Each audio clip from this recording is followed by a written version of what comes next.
With evidence and props on display, federal and local investigators announced 30 arrests. They say some of which are tied to a Venezuelan gang. But of those 30 arrests, they say only 8 could be tied directly to Tren de Aragua.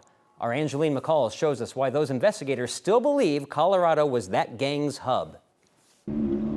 It was about a year ago. City leaders in Aurora first raised the alarm about the Venezuelan gang Tren de Aragua in the Denver metro.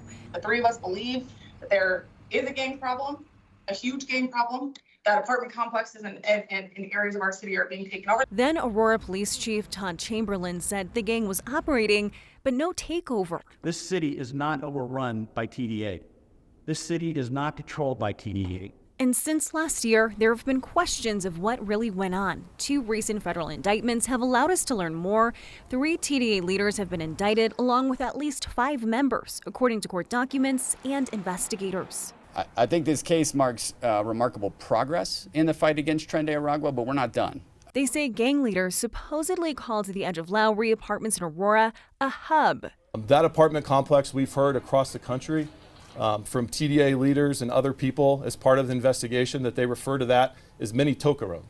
If anybody here has any knowledge about the history of TDA, that's where the gang started. That building, along with others, have since closed. And while some blamed the gang problems on programs that helped immigrants resettle, the Aurora City Attorney said it was due to the building's management. It isn't because Aurora is crime-ridden or it's a horrible place. It's not. It's because these buildings were just not being managed. It allowed the criminal element to come in, take over those buildings. The indictment also says there's been a TDA presence at Ivy Crossing and Cedar Run, both locations of ICE raids earlier this year. Around 30 men have been charged with crimes ranging from sex and drug trafficking and a murder-for-hire plot. I have a message specifically for TDA. We will not let you use Colorado as your headquarters in the United States. A question our team asked in the press conference is if TDA members are already affiliated with the gang prior to leaving South America, or if they are recruited here. They said they couldn't answer that. Also could not answer how many TDA members they believe are still in the metro area currently. Marshall. We struggle in how we talk about this story, about what we can say is fact and what we're being shown without full proof. And we're talking about 30 arrests right now, and again, 8 that they say are tied to TDA. But again, 30 arrests is not like this gigantic number when talking about the crime.